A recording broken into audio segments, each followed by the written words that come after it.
Hey everyone, Joe here with the Killed Off Screen podcast. I am not thrilled to be starting our very first episode with a disclaimer and an apology, but I did neglect to mention at the end with the outro that these episodes are going to be going up every 2 weeks. Every other Wednesday is going to be our release date, so you can start the middle of your week with some horror news, reviews, and hopefully some fun games as well with us. Also, Prentice, my co host, was having some minor audio issues that we plan to have sorted out by episode 2.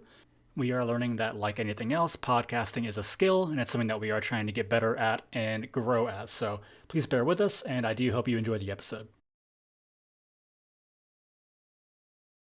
Hey, everyone, and welcome to the Killed Off Screen podcast. My name is Joe, and I'm joined by my friend, co host, and Jason X apologist, Prentice, and this is our first ever episode, at least officially. Unofficially, do you want to say what happened last time we tried? Yeah, so welcome to the podcast with the best horror news and reviews. Today we're going to talk about the Sacrifice game. We did record an episode talking about It's a Wonderful Knife, where we came to the complete agreed upon conclusion that that movie sucks. Yeah. But unfortunately, the recording for that got corrupted and we couldn't save it and upload it. So we're doing round one for the second time, and we're going to talk about the Sacrifice game, which I mean, hopefully we think is better than It's a Wonderful Knife, but we'll see when we get to it. Yeah, we weren't very big on it. I think you were a little harsh than I was. I gave it a 4. I think you gave it a 3, right? For It's a I think Wonderful I Knife? peaked out at a three for It's a Wonderful Knife. It just truly, I think my review of it was Jason X has more respect for Star Trek than It's a Wonderful Knife has for It's a Wonderful Life. That movie's just bad. It sucks. Don't watch it. Save yourself the pain. Yeah, again, unless you really like seeing representation for gay couples and neurodivergent people, then check it out, I guess. But outside of that, not really much to speak on. But what there is to speak on is I don't know if you've seen this new thing from Neon. They put out kind of like a cryptic trailer, if you want to call it that. It's like a 30-second recording. It's just called That's Not My Daughter. People are kind of speculating it's going to be maybe like some kind of Skinamarink esque analog horror, but it's creepy. It's got a Mm, good atmosphere to it. It's obviously not much to go into right yeah. now. It's a little snippet, but they do have an announced project called Long Legs, I think, and it's got Micah Monroe and Nick Cage starring in that, and people are speculating that the little snippet they put on YouTube is for that movie. I don't really know, but it seems really interesting. I'm already excited to see it. Neon put out really good things. The Brandon Cronenberg movies, I believe, are Neon, and then I think Titan by Julia Ducournau, who I really like, even though I'm probably not saying her name right. Um, You're yeah, trying your best. yeah, I'm trying. I don't speak French, all right, but yeah, I really love that movie, and those are all Neon projects. So they're one of those ones. They're not quite on the tier of like A24 to me. Yes, I am a big A24 guy. I do like my, artsy fartsy horror, but Neon are pretty. They're up there. They're almost on that level. So I'm pretty hyped. Yeah, they make good stuff. I got one piece of news as well. We were talking before this about how we might have the same piece of news. We don't, thankfully. Um, but apparently, Guillermo del Toro, one of my favorite horror directors, is making a Frankenstein movie. Somehow that completely slipped under the radar for me. And Andrew Garfield was originally casted to play Frankenstein's monster. He has departed the project, and Jacob Elordi from Euphoria and Saltburn um, is now replacing Andrew Garfield, and he'll be playing Frankenstein's monster. And that, I think, is a I think that's a great casting. I think he's really good in Euphoria. I haven't seen Saltburn yet, but I've heard nothing but stellar things. So I'm kind of excited about that, and I have a movie to look forward to that I didn't know existed that I probably should have known about months ago. I know you love some Guillermo del Toro. I know Pan's Labyrinth is like one of your favorites. I know you really love Mhm. that movie. He just pretty much only makes bangers. He's fantastic. But Yes. yeah, it reminds me of the Robert Eggers Nosferatu, which last time we were doing this for episode 0, I guess we'll just call it. That's somehow slipped the radar as well for horror news. I love that guy. I love all of his movies. I've seen The Witch, The Lighthouse, and The Northman. They're all great. Mhm. The Lighthouse is, of course, a standout for me, but yeah, Willem Agreed. Dafoe. I think Anya Taylor Joy in that. Bill Skarsgård. I could be mistaken, but yeah, Anya it. Taylor Joy. That was the news we talked about in an episode. The mythical episode 0 was Anya Taylor Joy has been replaced by Lily Rose Depp, Mm, um, which is a choice. I don't know. I don't like to badmouth like young actors and actresses that are really early on in their career. As far as I'm aware, Lily Rose Depp has been in one thing, which was that god awful TV show she did with The Weeknd that should have just truly destroyed both of their careers. But it seems like her career is not destroyed. And honestly, I think if you put her in something with actual writing and actual actors around her, it might be better. So I'm gonna hold back on judgment. yeah, that's all she's been in. Give her a second chance. But I mean, I imagine if she got that part and they recasted it, I mean, I imagine she did really well in auditions Yeah. and rehearsals and whatever. I'm not a casting agent, but I would reckon to say she was perfectly fine. But what was not perfectly fine was the new movie Night Swim. Prentice was not able to see that yet. He is a very busy man. Law school is not very easy. Yeah, he was not able to make it to the theater to see that, so I'll be talking a little bit about that. I don't want to go too long. You okay with me talking about Night Swim real quick? Please. Yeah, I know that was it's the first big release of the year. Of course, we're only 7 days into 2024 while we're recording this, and it's a Blumhouse movie. They're still in form, and not good form. It starts off with a bit of promise. I kind of like the general premise it goes with, where it's Wyatt Russell, and it's a sort of Amityville horror setup where bright family looking for a new home, husband, wife, daughter, son, and I like to kind of take where he's like a baseball star and he's just looking to rehab, and that's why they're moving and. They choose the home with the pool because he could do like aquatic therapy, which of course is a real thing. So I kind of liked that setup. And while they're doing that, they make this kind of setup where the pool is able to kind of like look into your desires or what you want and what you would really like, which is kind of odd. But I was with it when they started doing that. I'm kind of like, all right, whatever. It's different, It's interesting. I'm for it. Let's see where you take it. And unfortunately, where they take it is really no good directions involved in that, especially going into Act 3. It really just devolves into all of the trappings of a Blumhouse movie. You got like really, really bad jump scares, and they're really over dependent on the jump scares for the atmosphere or the suspense, where there really isn't any. Um, they specifically overuse the whole person standing in frame and then the camera moves and then pans back and then the person is no longer there and you're like, holy shit. They overdo that like a lot in the movie. There's a couple of like unintentionally funny bits later on that are supposed to be scary. Yeah, just a lot of tropes. The whole like um, character looking up the history of like the pool and the home on a search engine and then going to talk to some character who it happened to previously, who of course for whatever reason is like an expert on the whole thing, and then that character never pops up again. And then they take it further with like the character that they go to meet is like all crazy and scary. Well, supposed to be scary. They're not in practicality, but they're supposed to be anyway.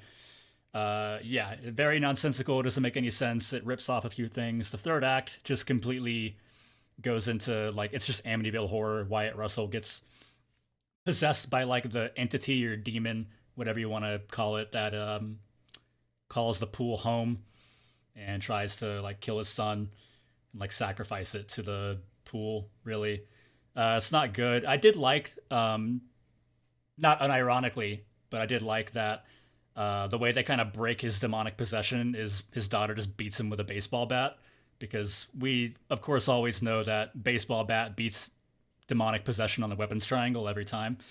And yeah, just ends happily ever after. It's not very good. It's very stupid. They also kind of rip off Get Out with the sunken place. Like they do these shots where the characters who are kind of being like dragged down by the monster. Um, it's sort of cool in a way where the camera kind of pans up and they're like, impossibly far underwater. And they see like the pool and the sunlight like super far in the distance above them. But it's like, okay, this is just a sunken place. Like you just like even the way they shoot it and frame it, it's like this is just a sunken place. You just took this shit from Get Out.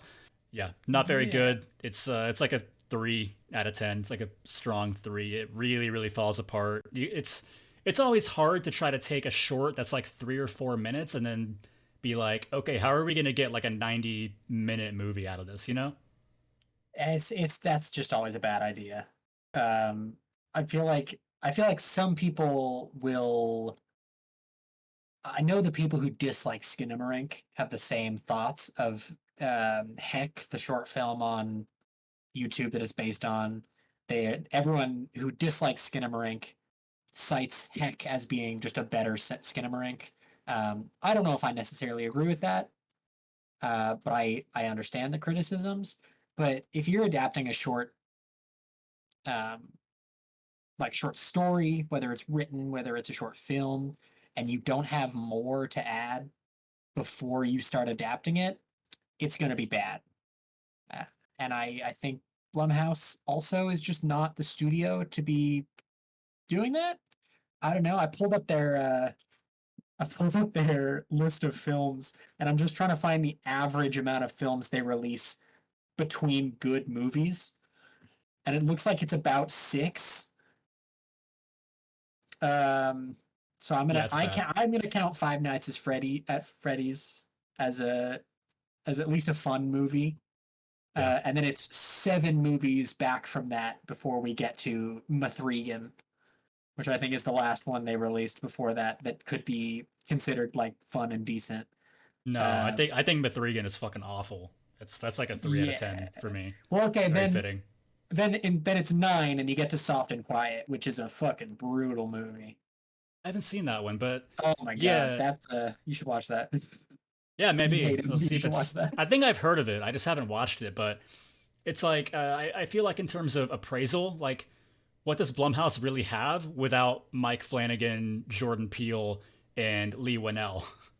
Like they have like nothing. Those are like all of their good horror Yeah. movies. Horror movies, because I mean they do kind of like A24. They do actually put out a lot outside of the genre. Like Whiplash, I think is a Blumhouse movie. So there's a Yeah, lot out they there, do. but for horror, it's bad. Yes. I think if it's how many movies you have to go through before you get like good horror movies, Blumhouse is batting like probably a solid 15 average between good horror movies. So not looking great for them. Um, all right, Yeah, they're you they're. wanna talk about the Sacrifice Game, or do you have more to say on how bad Blumhouse is? I was just gonna say I was gonna kind of piggyback off of your joke and say that if they were uh, if we were looking at it that way in terms of batting, it would be bad enough to where they would be thrown out of the league. They would get cut Oh yeah, for no, they've making an been dropped MLB down joke. from yeah, they've been dropped down from the big leagues down to Triple A maybe. Yeah, they went from playing for the Florida Marlins to the Jacksonville Jumbo Shrimp. That's we'll put it that Yeah, way. pretty That's a real much. team, by the way. I'm not making that up. Oh, all right, all right. You want to talk about Sacrifice Game? Yeah. The first note that I wrote down for it was that it takes place on my birthday, which obviously doesn't matter, but I was kind of like, hey, that's kind of cool. You're Yeah. gonna have to be Outside of more that, it's bad. specific because that movie takes place across. One of the only notes I wrote about it is that time does not work properly in this movie. Yeah, well, I mean to say that like it starts like that's like the timestamp, Uh, the date, the card that they give us at the beginning of the movie before we go into that little one take sequence, which I saw a lot of people kind of freaking out about, and like it's not bad. no, it's not terrible. I don't know. I think the start of this movie gave me a lot more hope than the rest of the movie actually kind of pulled off. If we want to do just a quick non-spoiler story, um, basically there are some murderers running around killing people. It seems like they're random killings, and then there is also 2 young girls who are at a all girls private school, and it is Christmas time, and the 2 girls are the only 2 students who are staying there for Christmas. They're there with one of their instructors and her boyfriend, and uh, the murderers show up outside the door and they want to come in to I don't is it spoilers to say what they are trying to do, or is that kind of not spoilers? This movie takes so long to get to where it's supposed to be that it might be Yeah, it really spoilers. does. I completely agree. The first bit definitely, like, I didn't think it was an incredible like one take sequence. It so basically, yeah, like the movie starts with the four antagonists showing up to just a random person's doorstep, and the husband answers the door, and Aladdin, Mina Masood, I'm not sure how you say his name exactly. I'm trying, but yeah, he just stabs him in the neck, and then they walk in and start like harassing the wife. And while they're doing that, the camera pans left and then goes around the home, and then starts recording through a window where they drag her like into the kitchen and kill her as well. It's not a bad little one shot sequence. It's not anything crazy. And I'm usually a sucker for one. Like I really love a good one take, but it kind of reminded me of like sort of a discount version of like the crane shot, like the one take from Dario Argento's Tenebrae, where it's like the same thing, a killer like moving through, I think it's like an apartment building, and it's a crazy long one take just going through like a bunch of different like windows and sites as they do it.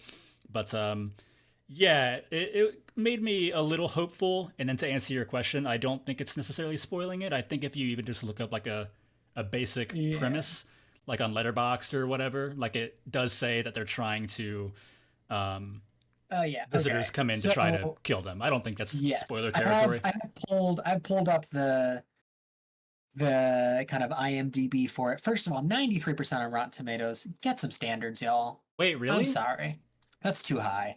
That really is it? 5.5 on IMDb, 53% on Metacritic. Those are much more Yeah. accurate numbers to how I'm feeling about this movie. Um, Basically, they show up at the school because they're trying to summon a demon. And all of their murders so far, because apparently they've been on a spree, have been Hmm. on the path to summon this demon.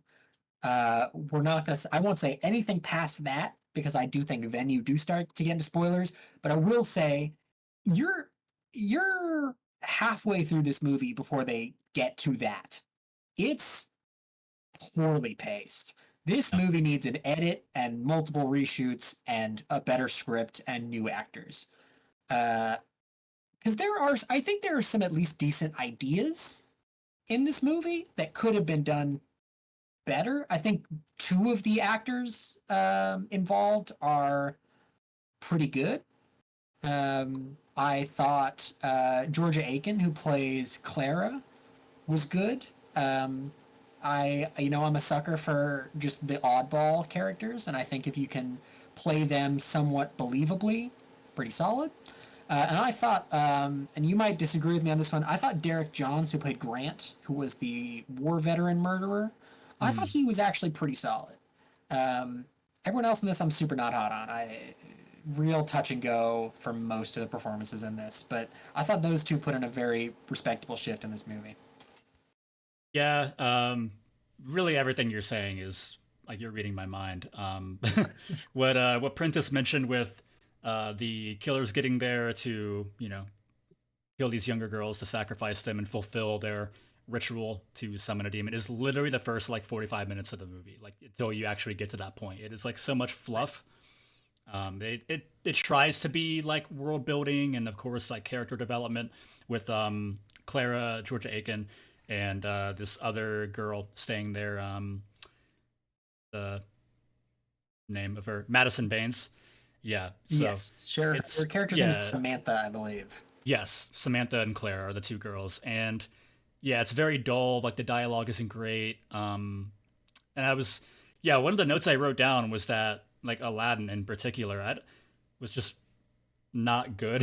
Like he was just very bad in the movie. Like I don't want to. It's our Yeah. first episode. I don't want to come on here and be like really like disparaging or anything. But I gotta call it like I sees it, and yeah, he's not He was good. I don't trying know too what they hard. were. Well, I just don't know what they were going for because like almost all of the acting is bad. I think it gets a little better in the second half once they're like actually Yeah. given stuff to do. Once things I'll say, actually start happening. I think in the last third of the movie, Olivia Scott Welch, who plays Maisie, is really good. The first 2/3 of the movie, though, she's such an unlikable character, and not in like a "you're a murderer, we shouldn't like you" way, just in like her character's annoying and poorly written way. And then once it gets to the kind of third act of the movie, and it's a lot more of her like just acting as opposed to having to follow this awful script, she shines a lot more. And it's crazy that it had to have take her like basically playing almost a stereotypical scream queen victim in the third act, which I mild spoilers, sorry. I can't spoil this movie, it's awful. But for her to actually like be a character and act really well, and I don't know, I think maybe that's why I thought Derek Johns was so good, is because he got to start doing that a lot sooner, and so he kind of got to actually act a lot more than a lot of the characters in this. Um, Yeah. yeah. Um, I'll say that I need to say I don't know what they were going There's no for theme. with no with Mena Masood's character, because like the way on the surface it appears as though it's supposed to be, he does like all the talking for the group, and like he's a good looking guy. Like I imagine it's supposed to be he's like the charismatic kind of like charming Yeah, leader, he's the but face. yeah, but like he doesn't come off that way at all. It's like he's trying really, really hard to No, he's be just a douche. unsettling. Well, he's that too in the movie. I'm not calling the actor that, but like this character that he's No, playing is no, that. the character's But just a douche. yeah, but like Super nice.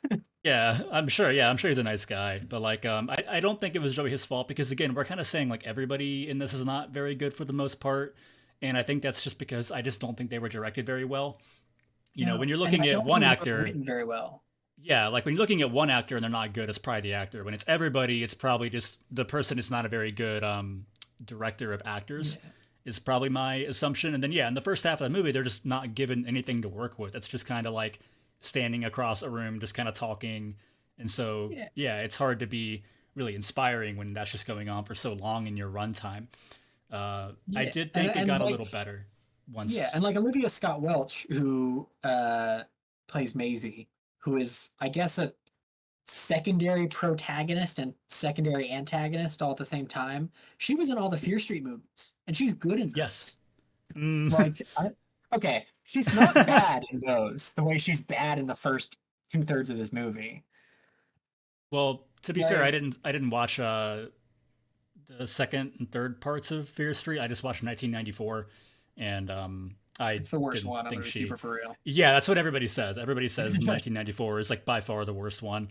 I've warmed up to it a little bit in my memory. I think I actually bumped up my rating recently by like half a star. But yeah, I remember just thinking she was like kind of flat in that movie, not like terrible, but just like flat and kind of uninspiring. But yeah, I was gonna say that I think once we get into the second half, so we're in spoiler territory now. There's a twist, and it's a I think we should give it a rating first. We should say so we have a rating on this show. It's is this movie an off-screen kill, or do we get the gory goods? And I'm gonna just I like having a two-part rating. It's either good or it's bad. I think too many people try and give things a middle ground. I think we should be forced to pick one way or the other. And I'm gonna pick that this is an off-screen kill because this was just it definitely. missed the mark completely for me. Oh yeah, off-screen death out of 10. Yeah, Yeah, definitely missed the mark. Yeah, we not didn't even great. find a body. Just nothing. It's not even like those early Friday movies where you get the off-screen kill, but at least you find the body in a fun place. Yeah, this is just like they're just gone. Like the writer just forgot about them. It's like Mama Absolutely. Jarvis in Friday Part 4, where like she just kind of like disappears. There's that reaction shot, and like you never actually see her die, and she just never shows up again. Yeah, it's an off-screen kill. It's not good. Um, yeah, when you get into the second half, though, there is a twist, and it's a very obvious twist because Georgia Aiken. I don't know if it's Aiken or Acken. I see Acken. My first instinct was Acken. I'm going with Aiken, but I think it might be Akin. Whichever one it is, I'm sorry for getting it wrong either way. Uh, Yeah, but yeah, sorry, Georgia.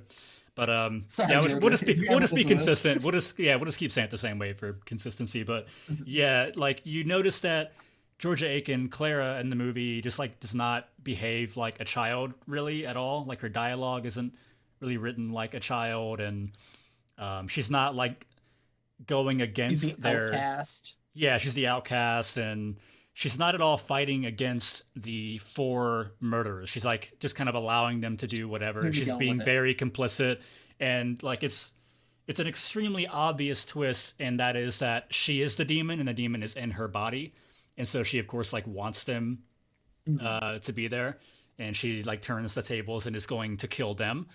So that way, like that's like the last part of the ritual that she needs, and She then like needed the demon them will be free. to, yeah, so she couldn't kill them herself. She needed to make them kill each other. So what she does is she gets in Derek John's character, Grant's head, who's a he was fought in Vietnam. He's a veteran. He's got PTSD, and got in his head and was basically like, "Hey, kill these guys for me." And Grant, the character, is like, "Totally, 100%. I'm with you." Say no Ties more. them all up in a dining room table and kills, like, they need all of their blood, which is really weird. But they also all have to die. So like Grant like cuts his palm to give her his blood. They chop off Laurent Peters' character's fingers, I think. Mina Massad's character, they just stab him in the chest, I think, really anticlimactically, if I remember Yeah, they correctly. just straight up kill him. And then they're going to kill Maisie, Olivia Scott Welch's character. And the first thing they do, I made a note about this because it's such a weird fucking thing for me, is they cut her hair off, but she Yeah, makes it seem like they're like skinning her alive. Like the way that she was reacting, at everyone at the table, because they're all alive at this point, was reacting when they did that, I thought he was scalping her. Like that's me how they too. were reacting. And then they literally he just like cuts her ponytail off. And I'm like, what the fuck? What was such? Why was cutting her hair off such a big deal? Like, there's a subplot that all of the killers want to fuck this girl, and like that's a subplot. Is like all of them are gonna get a wish, and all of them are gonna wish that she's dating them, which is Yeah, just fucking like weird and creepy and clearly of the writer's fantasy. Um, but then they cut her hair off, and they're all reacting like they're like it's the end of the fucking world, and she just has shorter hair. And it just fucking it's weirded me out so much that I had to pause the movie and write a note about this weird fucking scene in this movie that's there for no reason. Like, cut that out. This movie does not need to be 2 hours long. Cut that fucking scene out. Edit this movie down. What the hell? yeah. It's still not like incredibly long, but it still feels too long. There's one Yes, scene that I had to it's an hour and a replay. half, and it feels Yeah, like it's it's two and a half 99 minutes. hours. I see. Yeah, it's around. It Yeah. felt like it was 4 hours long. Like we were kind of shitting on "It's a Wonderful Knife." I think I got up to like get a drink halfway through, and I paused it, and I was like, "Man, I would love to be watching "It's a Wonderful Knife" right now." Like, Christ, at least that movie's at least kind of fun. At And least I have more vitriolic opinions about It's a Wonderful yeah, Knife. there's This more to movie is just say. confusing and boring. Yeah, there was a scene early on.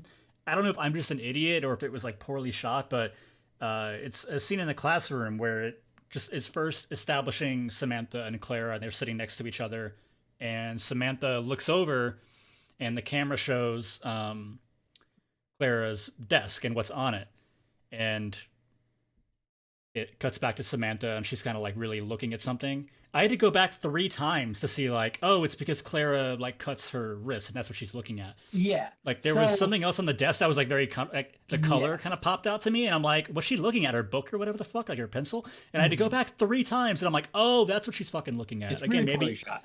yeah, maybe I'm just an idiot, but yeah, I it will didn't say seem very good. there's a scene pretty early on where Samantha's character goes into the communal showers at this all girls school, and she catches Clara cutting like in like runic inscriptions almost like into her arms. And so she's got like these scars all along like her stomach and her arms that are like these symbols that the murderers are trying to find so they can summon this demon. And then fucking like we see that scene like 25 minutes before it's revealed that Clara is the demon. And then Clara spends like the whole time that the murderers are there, like actively helping them and being on their side. And then we're Right. supposed to be surprised when she's the demon. Exactly. Like, That's why I was saying it's such an obvious twist. Like it's 15 minutes into this movie, something's fucking up with that girl. And then 25 minutes later, they're like, she's the demon. Yeah, we fucking knew 10 minutes ago, dude. Like, what's going on with this? also it doesn't make any sense because basically when they reveal that Clara is the demon, the reason why she couldn't go out to complete the ritual is because she's trapped within the school. Like there's kind of like an invisible force field for her. She Yeah. can't leave, and that's why she wanted them to get there, and she led them there, kind of like a Wicker Man-esque way to kill them because they needed like innocent blood, but then also guilty blood, and obviously they're the guilty because they're murderers. And then once that was fulfilled, then like her spirit would be free and she can leave. But it's like she was an actual class member. Like she's basically just been in the school for years or like a decade or 2 decades or whatever because they go and they're like, oh, she's in like all the class pictures from years ago. So I'm like, nobody just noticed this girl that never ages in this school for like a decade or two. I had a feeling that it's like part of the curse that's keeping her there is that they don't recognize that there's something weird about it if they're there, but it's not spelled out, it's not explained, and I'm not giving them credit for that No, they just unless didn't they think about it. write their script. Yeah, it's They truly clearly that just they didn't think needed, about it because they don't they needed communicate each anything like what you're reveal. saying. Yeah, they needed each reveal as it happened, and then they needed you to forget about everything preceding each reveal as it happened, Right. which is Yeah. just like that's a bad script. Rewrite your script. It's okay to take multiple passes at a script. Yeah, in fact, you should like all the time for Yes. for every movie you're Um, writing. Jordan Peele wrote Get Out in one go? No. He It's probably gonna be spent a year on that shit. it's gonna be funny if it turns out that like tomorrow Jojo's there's gonna gonna be write it in some one. news story of Jordan Peele being like, "Oh yeah, I wrote Get Out overnight, and I never did another draft just with our luck." Just to That's spite gonna me. be a news story. Yeah, just to spite you. He's gonna see this somehow and tweet about it. But Yeah. yeah, another thing that I hated was the music. Not only just the Ugh. music itself, it was just very boring. One thing that will always make me mad. I don't typically like actually get angry or anything when I watch like a bad movie. Typically, I'm not like that kind of person where I'm coming on here and I'm like screaming in, hyperbolic anger and stuff. But one thing that will piss me off every time is if you have a really, really uninspired, dull orchestral score and soundtrack, and then you just spam it on like every scene in the movie. I will get very mad very quick. Oh yeah. I'll say as well, speaking of music, there is a right after the demon gets released, all of the murderers are like, hey, we've still got two victims tied up. Okay, so first of all, the teacher that's there with them is the one who gets sacrificed. I will Right. say that's the one thing that caught me off guard is that they straight up just killed her. I thought Yeah. there'd be a bit more. I thought there'd be a bit more cat and mouse, like running away, fighting against the murderers. There's a little bit of that right when the murderers arrive, and then as soon as they're all tied up, even though like it shows her using the wedding ring from her dead fiance to like cut out of the ropes, nothing happens. There's no fight back. She just gets fucking murdered on the pentagram thing. Like, and I did not see that coming. I'll give them credit for that. I expected there. We Yeah. got to like and maybe that's because I didn't expect there to be two movies in this movie. There's a movie where there's murderers breaking into this boarding school, and then there's a movie where there's a demon who lives in this boarding school who wants these people to fucking kill themselves. Um, and they're not the same movie. There's a cut in the middle of this movie, and they stop being the same movie. And the cut is, and I think you'll know what I'm saying as soon as I start talking about it. When she gets released and the murderers split up for no reason because they're under the demon influence, Clara is still in the room. It's her and it's Grant after he's come under her spell, and she starts to fucking dance. I She was all puts for that. I'm not gonna lie. I was with no, it. no. Here's the thing. She turns on a fucking well, not a jukebox. What are those things with a record player? She turns on an old timey record Table. player. It starts playing some music, and she starts to dance. And all I wrote in my notes was, "Oh, so it's a Megan ripoff." That's all No, I wrote. I never thought about Megan when I was watching that scene, and that's the point where I feel like it gets better because that's where again stuff actually Yeah, happens, and I think after that Georgia Aiken was like actually pretty good. Hmm. And again, most child actors are not, but like you could tell she was like having fun being like essentially the Oh, bad for guy sure. from that moment on. She's Mhm. just in there fucking like dancing in the pentagram. I thought that was kind of fun. I'm like, all right, cool. At least stuff is happening now. Like I was all for it. And then yeah, they split up. Mina, Masood, Aladdin. I'm just gonna keep calling him Aladdin. Is with Maisie, and they go I down to don't. like the Here's the thing. cellar. I don't think that's his character's name. I think his character's name is Jude. It is, but he was Aladdin in the live action movie. That's why I'm calling him Wait, he that. was? Oh shit, he was. Oh my Yeah, god. why do you think I was calling him Aladdin? Is he not the top billed actor in this? What the I don't know, hell? man. He's the third billed actor in this behind someone who's not been in any real movies and the person who's been in the Fear Street movies.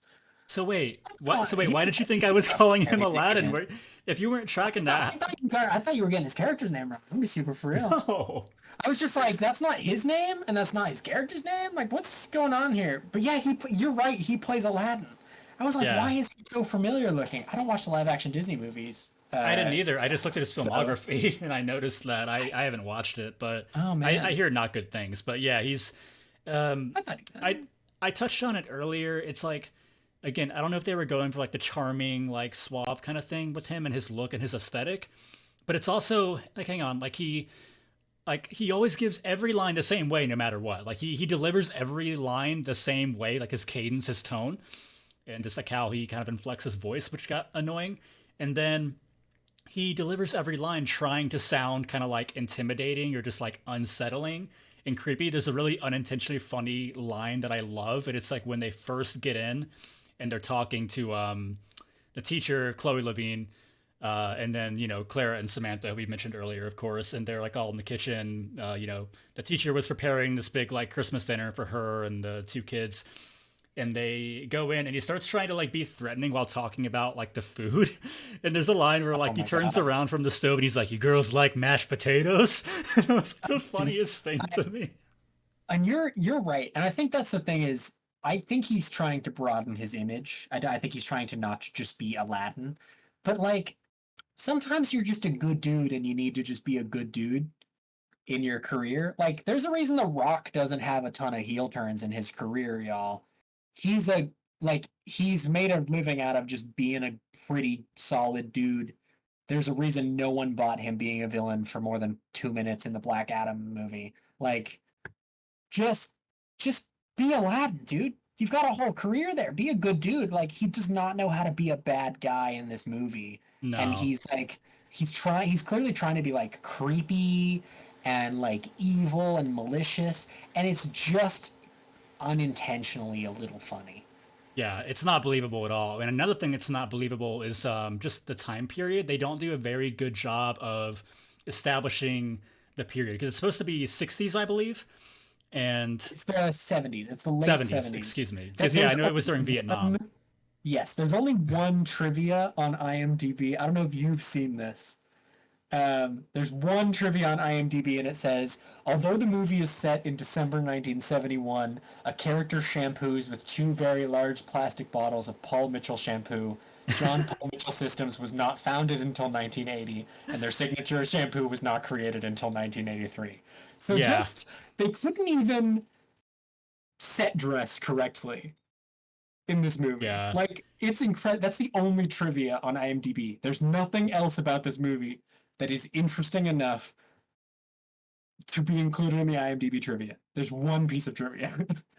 Yeah, and it's why like, I apologize if we're like a little all over the place when it comes to like the things we're touching on or like the plot, but it's just because it's just like such a nothing movie that it's hard to remember specifics. Like it's we're going through it and I'm like, oh yeah, there was this thing, Yeah. but yeah, it's rough. I have two specifics still in my notes that I can do if we want to before we just do more vibes. I can do two more specifics in this movie. Sure, yeah, So first of all, early on in the movie, time is wrong. There is a point where like 48 hours, and they do the big title in the first half of this movie. They do like big title cards of like December 23rd, Christmas Eve, Christmas Day. Like 48 hours pass in like 4 hours of nighttime. between the Christmas Eve and Christmas Day. Like it literally swaps to Christmas Eve during the daytime on the day that they arrive at the, like, I don't know, it's so clearly the time is wrong in throughout this movie in the first half, and it drove me a little bit insane. I was like, is there some reality warping going on? Do I have to worry about this more? No, it's a bad script and no one thought about it. And the other specific I have is at the very end of the movie, Samantha's character decides that she's going to help Clara be freed from the school. So she kills Maisie, Olivia Scott Welch's character, the last of the murderers left alive, and Clara is then let free, and they're gonna, like, it seems like they're gonna go travel the world together, and Clara's probably gonna fucking, I don't know, she'll be the Antichrist and end the world. That's my headcanon, because that'd be more fun than whatever happened in this movie. But Olivia Scott Welch is like on the fucking ground in the snow dying and like spitting up her own blood, and the blood kind of comes out behind her like a fucking snow angel almost of Yeah. blood behind her. And I just wrote the note of, they're clearly trying to make her sympathetic. Are we supposed to forget she went on a murder spree and killed all those innocent people? Because the second half of this movie tries to make her out to be like the scream queen of the movie. But she's not a good person. She kills all those people. I didn't get that vibe, honestly. I didn't see it as a thing where the movie was like desperately trying to get you to like her. I think it was maybe going for this thing where it was kind of like there's not really a good guy in this, because obviously Maisie and the group are not, of course, because they're murderers, and then obviously, Clara is a demon and is also killing people. So I think it's supposed to be one of those things where it's like, neither side is kind of like a lawful good or whatever, or like extremely moral. But I personally didn't get that vibe at all when it came to Maisie dying. I did think the glow of like the blood pouring out looked kind of bad. There's a lot of digital in this, and doesn't look very good. Digital effects. There's not enough budget for them to go as heavy into VFX as they wanted to. There's a scene where at the end, Clara is like revealed to Samantha as the demon, because Samantha escapes. Like, Clara's like, get out of here, run, go away. Samantha escapes, and then she's like, I need to go back and save Clara. And she brings an axe from somewhere. They don't specify, but she gets an axe, and she goes back into the building, and she finds out Clara's a demon, and Clara starts to like grow in size, but then she's actually floating and she's the same size, and it's so clearly that the CGI could not do both things. And it's just like it's not, it feels unfinished. This feels like a movie that they needed 3 more months to do, but they needed to get out before Christmas. Yeah, that's kind of the vibe I had. Again, it's definitely like a first draft script, is what it feels like, and just very rushed and very low budget. But I mean, this movie, not only because of like the throwback vibe of it or what they were going for, because again, the only thing that to me like actually communicated like 1971 is like there's a clip when the teacher walks up to Samantha and she's just like sitting on the couch, and there's black and white like war footage, or it's like footage of soldiers in basic training or something. And at first, I legitimately was like, oh, where do they get this like archival footage? Why are they watching this? And I'm like, oh yeah, this is supposed to be like actual live TV, and they're covering the Vietnam War. Because again, they just don't sell the time period well at all. Not in any way whatsoever. There was a little bit of it in the same way that, and this isn't a horror movie, so I'm really sorry for the reference to it, but The Batman, the most recent The Batman with Robert Pattinson, they do a thing where they kind of blend time periods. And so like a lot of the cars are a lot older, but they seem new. And at the same time, there's like modern technology. And so it's a real blend of like Gotham is timeless. There's a lot of different time periods going on. It could be at any point in time, but it's also modern because there's smartphones, etc.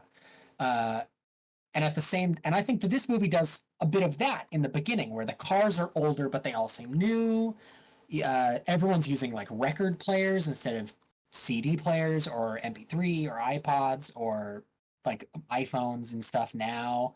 The mansion itself that they're in for the boarding school is kind of pulled out of time a little bit in the way that it has like weird showers that everyone is in, but it's still weirdly like there's definitely parts of it like the oven that they were using to cook the Christmas dinner is clearly older.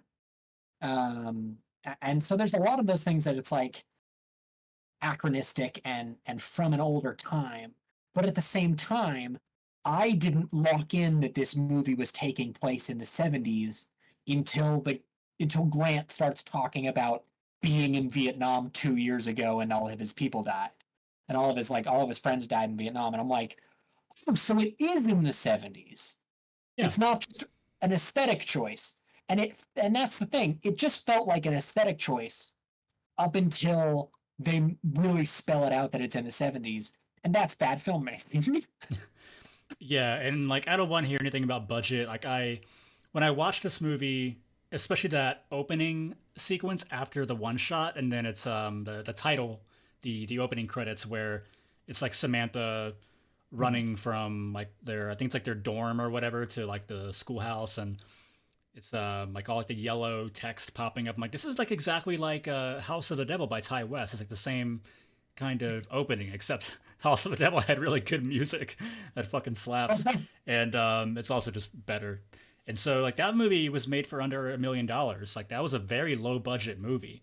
Not only just in terms of like if you look it up and see the number, but when you look at it and like that movie feels like it's a throwback. Like that, I watched that movie and I feel like I'm watching something from like the late '70s or the '80s or something. Ty West is so good at that, and I'm starting a petition.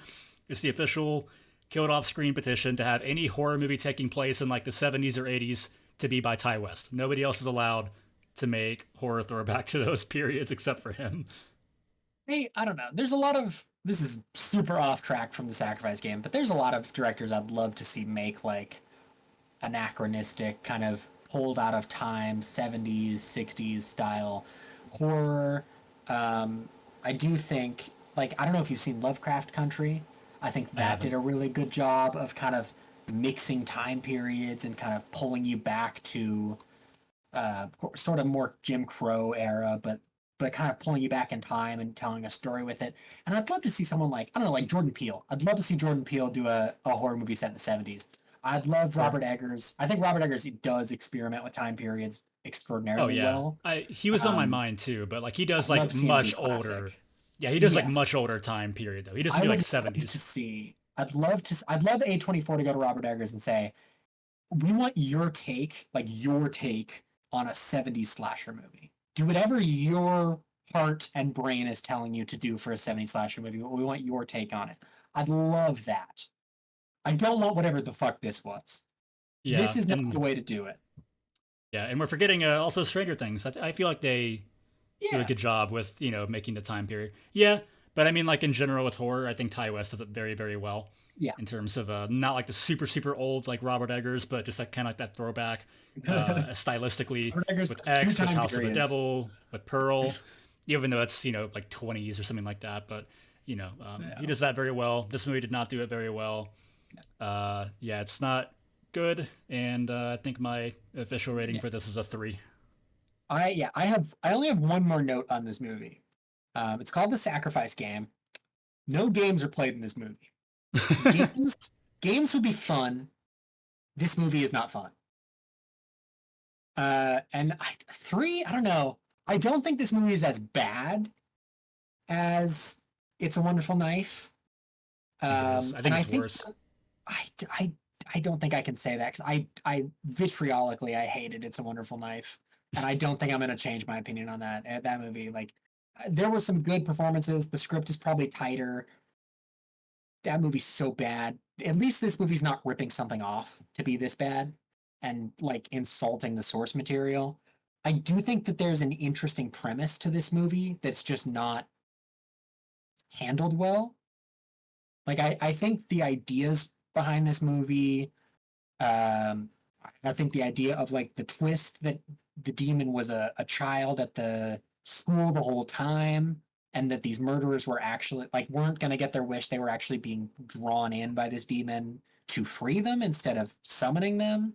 I think that's really like fun and interesting. I'm gonna give this a 4, with the caveat that I don't ever want to watch it again. Yeah. I mean, I think it goes to say if you're giving something a 4, you probably don't want to watch it again. Um, Yeah. but yeah, so we did a little flip flop because I think yeah, you gave It's a Wonderful Life a 3 and I gave it a 4. So now you're giving this a 4 and I'm Yeah, giving it a I hate 3. that movie. So yeah, again, I think this gets a little better in the second half. Again, after the twist, it gets a Yeah. little watchable.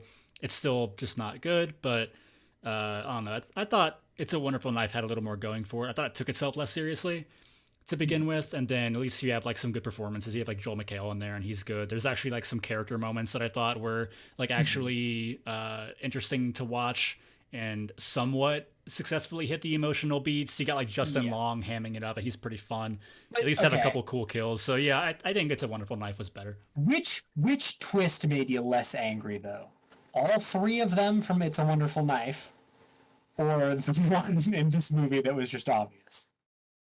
I think this one made me more angry because of how obvious it was. Okay. Because For it's me, it's the twist in It's a Wonderful, all of the twists in It's a Wonderful Knife, even one by one, none of them match up to this one. I'll take an obvious twist that at least is fun after the fact over whatever the fuck It's a Wonderful Knife was doing with its twists. Well, you That didn't movie's ask me I about the hate that movie. aftermath. You just asked me which twist itself I hated more, and I hated this one because again we spend That's 45 fair. like freaking minutes getting to it.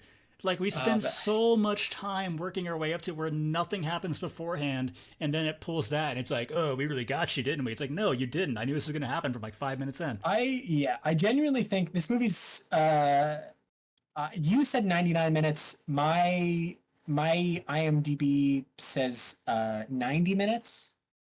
It's probably somewhere in the middle of those. Yeah. Um, I think if this movie were 85 minutes and just really cut, like it really just someone did a proper edit of this movie, the twist would be more fun. Um, and the movie itself would be like maybe a point better. It maybe would be a 5 out of 10. If they're actually like, if the twist was a twist, cut out those long shots of Clara very obviously being evil and cut out the scene of her, like cut out one of the two scenes of her having the cuts on her arm in some way. I think the first one, the one you had to rewind a couple times, leave that one in. So instead of thinking like, oh, there's something up with her when you see that she's cutting fucking runes into her arm in the shower, instead you just see like, oh, she's got cuts on her arm, maybe she's weird because she's depressed and suicidal. And then later when they reveal that those scars are actually fucking like runes carved into her arm so that she can be returned to the world as a demon, like that's more interesting and less shots of the murderers saying, "Oh, well, this girl actually is working with us great. Actually, she's really like she seems to like she's on our side." Like, just cut all of that shit. Just make her be a weirdo for the first half of the movie and not very clearly evil in some way. And then when it's revealed that she's a demon, you get a bit more out of it. You know? I don't know. Maybe that's I'm not why am I fixing this movie? It's bad. Yeah, I I don't think you fix need a lot it. more than just like, cut out a scene or two. Like if Mhm. I think you would need to like rewrite the entire thing. Yeah, redo the script. Yeah, Like, this would need to be like a ground up for this. It's not like a quick little band-aid and you're all good. You would need to like yeah. completely reimagine this movie as a concept and just like the general pacing when you're looking at the story and like how your act structure is going to go and just I'll everything. tell you what. I because I again I think this is two movies. I think the first half is its own movie, the second half is it's a different movie.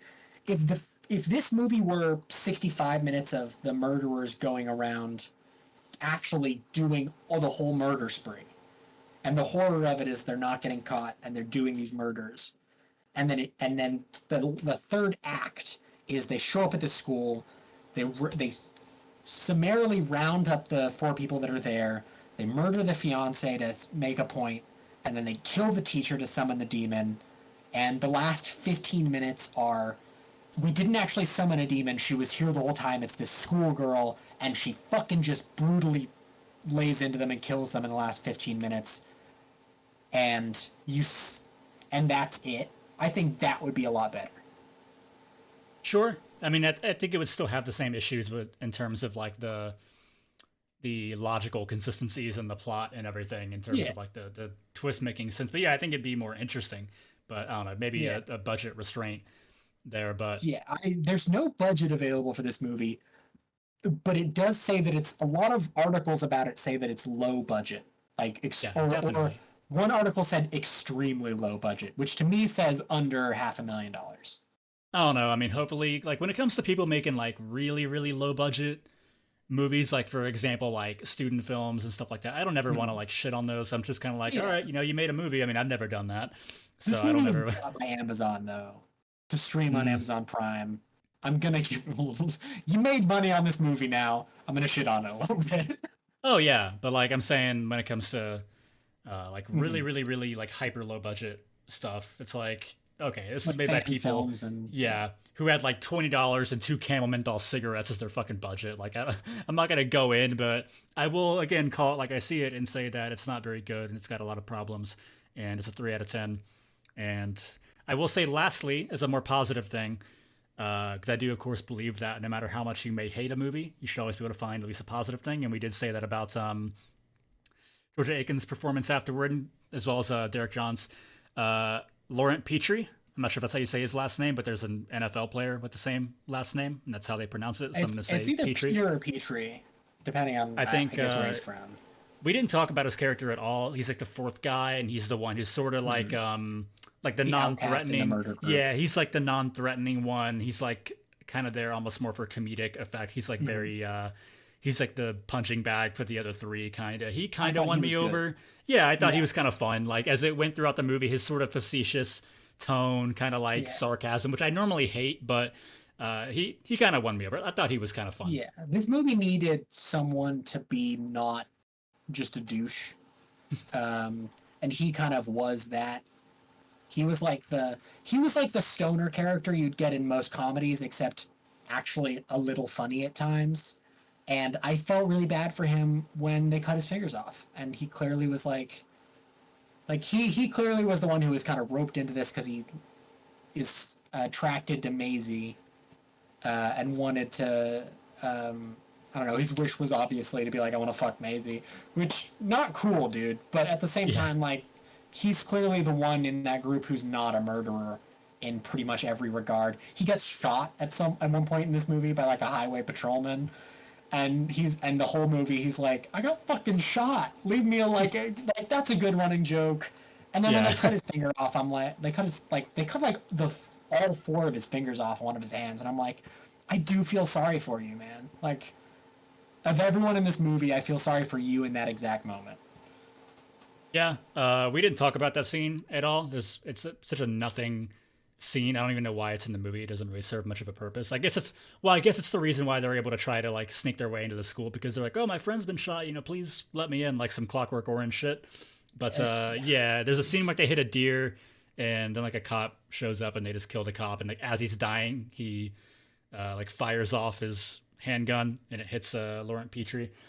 And that kill is also very dumb because Derek Johns kills him, but it's like it's it's only a thing where it kind of makes sense because you're only seeing it in the frame of the camera when you think about it in terms of the actual spatial logic. Like he gets killed by Derek Johns hitting him with a crowbar, but it's like the angle that he walks up from, he would have seen him from like his peripheral vision of a big dude walking up to him with a crowbar in the middle of the road. yeah, So it's kind of like some jump scares, like the refrigerator jump scare that happens all the time. It's like, okay, they would see the character. This only makes sense because we're seeing it through the lens of the camera and we can't see them. yeah, But like in terms of the real spatial logic, it's dumb. yeah. There's a lot of that in this movie of just like clearly this is for the shot and not realistic. And I guess in a movie where the twist is that demons are real and that this demon is gonna kill these people, like I guess that makes sense. I don't know.